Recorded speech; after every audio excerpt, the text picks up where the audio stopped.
लोकसभा चुनाव की घोषणा कल हो जाएगी, लेकिन देश में गहमा गहमी पिछले 1 महीने से लगा हुआ है। और सबसे बड़ी बात तो यह है कि बिहार की मैं बात करूं तो बिहार में सीटों के बंटवारा को लेकर के अभी तक किसी भी दल का कोई भी फैसला नहीं आया है। हर दिन नई नई खबरें आती है, हर दिन नई नई बातें निकल करके आती है।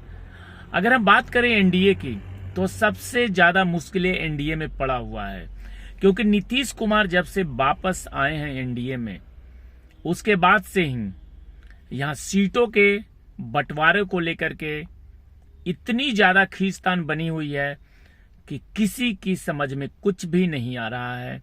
और रोजाना जो नेता हैं वो इस फिराक में बैठे हैं कि कैसे जल्दी सीटों का बंटवारा हो, और अगर उनको सीट नहीं मिलता है, उनको लोकसभा चुनाव का टिकट नहीं मिलता है, तो वो दल बदल करके दूसरी जगह भाग जाएं। आज मैं आपको इस वीडियो में एक चीज बताने वाला हूं कि एनडीए में जो माथापच्ची चल रही है सीटों के बंटवारों को लेकर के, वो विस्तार से बताऊंगा। लेकिन उसके पहले एक बड़ा धमाका, यानी कि बड़ा चुनावी धमाका फिर से हुआ है बिहार में। पवन सिंह, जिन्हें कि भाजपा ने आसनसोल से टिकट दे दिया था, जब टिकट का अनाउंस हुआ था तो पवन सिंह जिम में थे और पवन सिंह बहुत ही खुशी से उछल गए कि उन्हें आसनसोल से भाजपा ने प्रत्याशी बनाया है। लेकिन रातों रात पता नहीं क्या हुआ कि पवन सिंह पीछे हट गए और उन्होंने ट्वीट कर दिया कि मैं लोकसभा चुनाव नहीं लड़ूंगा, मुझे लोकसभा चुनाव नहीं लड़ना है।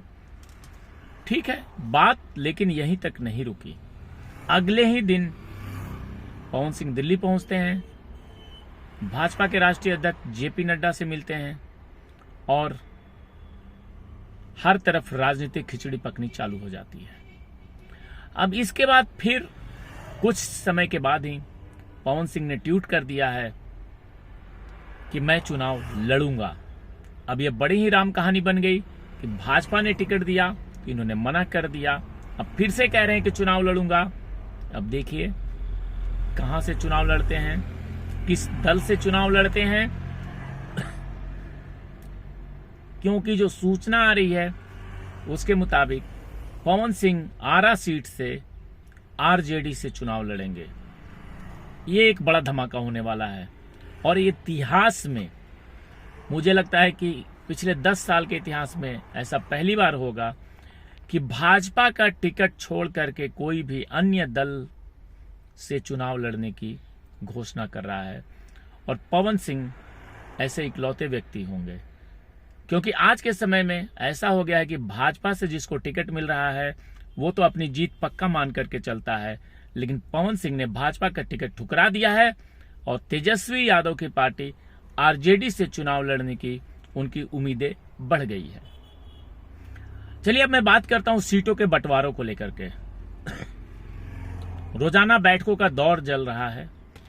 कभी चिराग पासवान की मीटिंग जेपी नड्डा से हो रही है, तो कभी सम्राट चौधरी जा रहे हैं जीतन राम मांझी के घर, और हर तरफ उथल पुथल, हर कोई अपनी गोटी सेट करने में लगा हुआ है।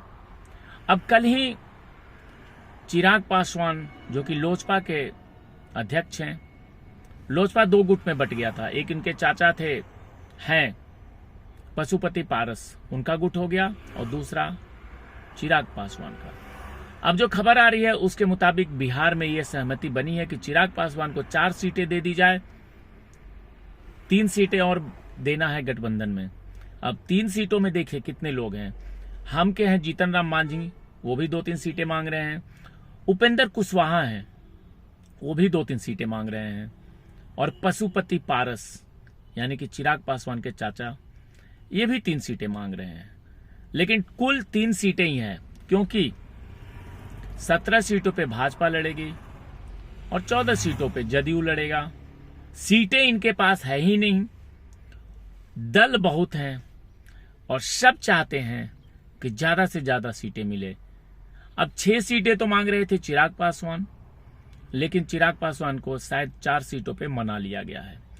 तो ये बड़ी खिचड़ी पक रही है, और ये खिचड़ी इसलिए पक रही है क्योंकि सबको पता है कि एनडीए गठबंधन से अगर कोई चुनाव लड़ता है तो उसका 50-60% जीत माना जा रहा है। तो हर कोई चाहता है आज के इस चुनावी माहौल में कि एनडीए से टिकट मिले, और एनडीए गठबंधन के जितने दल हैं वो चाहते हैं कि उन्हें ज़्यादा से ज़्यादा सीटें मिले, ज़्यादा से ज़्यादा उनका उम्मीदवार खड़ा हो, ताकि लोकसभा में वो मजबूत हों। अब इसी उथल पुथल में रोजाना नई नई खबरें आती है, रोजाना नई नई बातें होती है। रोजाना कभी ये आती है कि इन्हें 6 सीट दे दिया गया, कभी ये आती है कि इन्हें 4 सीट दे दिया गया। लेकिन जो मेरा अनुमान है उसके मुताबिक भारतीय जनता पार्टी बिहार में सबसे अग्रणी भूमिका निभाएगी। 14 सीटों पे जदयू को मौका मिलेगा। चिराग पासवान के बारे में ये कहा जा रहा है कि उन्हें 4 सीटें दे दी गई है, लेकिन मैं अनुमान करता हूं कि उन्हें 4 नहीं 3 सीटें मिलेंगी। हम के जीतन राम मांझी को 1 सीट मिलेगी। पशुपति नाथ पारस, इनको कोई सीट मिलने की उम्मीद नहीं है।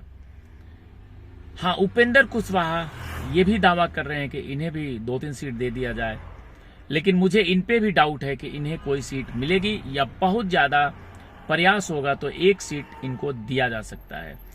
यानी कि वहां पे सीटों को लेकर के इतनी ज्यादा रस्साकसी है और हर सीट पे इतने उम्मीदवार हैं कि बहुत ही मुश्किल हो रहा है सीटों का बंटवारा बिहार में एनडीए के लिए। वहीं दूसरी तरफ मैं बात करूं महागठबंधन की, तो महागठबंधन में कई ऐसी सीटें हैं जहां पे इनके पास प्रत्याशी नहीं है, और कुछ ऐसी सीटें हैं जहां पे इनका भी माथापच्ची वहां भी चल रहा है। मैं बात करूं अगर पूर्वांचल साइड की, पूर्वांचल यानी कि बिहार का जो पूर्वी इलाका है जहां का मुस्लिम बहुल है, वहां पे खास करके अररिया, किशनगंज, पूर्णिया, ये जो सीट है कटिहार, इसमें एक नया गेम और हो गया है कि ओवैसी दिन की जो पार्टी है AIIM, इसने सारे सीटों पे चुनाव लड़ने की घोषणा कर दी है और अपने उम्मीदवार भी घोषित कर दिए हैं। अब मुस्लिम बहुल इलाका है ये सारा, और यहाँ पे अगर ओवैसी की पार्टी के उम्मीदवार खड़े होते हैं तो वो सीधा सीधा नुकसान पहुंचेगा महागठबंधन को, क्योंकि महागठबंधन का जो वोट बैंक है वो मुस्लिम यादव है, और वहीं दूसरी तरफ जो एनडीए है उनको फायदा हो जाएगा, क्योंकि ओवैसी के उम्मीदवार भी कुछ वोट ले जाएंगे और महागठबंधन को भी कुछ वोट मिलेगा। पिछले चुनाव में भी ऐसा हुआ था कि ओवैसी की पार्टी जहां जहां खड़ी हुई थी वहां पे एनडीए गठबंधन के लोग आराम से जीत गए थे, और इस बार भी यही होने का अनुमान है। यानी कि बिहार का जो राजनीति है वो फिर से काफी ज्यादा गर्म हो चुका है, और ये राजनीति तब तक चलती रहेगी जब तक सीटों का बंटवारा नहीं हो जाता है, जब तक उम्मीदवारों की घोषणा नहीं हो जाती है। अभी तो बिहार में बहुत कुछ होना बाकी है। अभी तो जैसे ही सीटों का घोषणा होगा, बंटवारा होगा, काफी बड़े बड़े नेता इधर से उधर तुरंत भागेंगे। यानी कि पूरे देश में चुनाव की घोषणा कल हो जाएगी। पूरे देश में 250 सीटों पे उम्मीदवारों को भी घोषणा हो गई है एनडीए की तरफ से, लेकिन बिहार का ड्रामा अभी स्टार्ट होना बाकी है। और जैसे ही पहली लिस्ट आएगी बिहार के, उसके बाद आप देखिएगा कि कैसे भगदड़ मचती है बिहार में। तो बने रहिए चैनल पे, नए हैं तो सब्सक्राइब कर लीजिए। जय हिंद, जय भारत।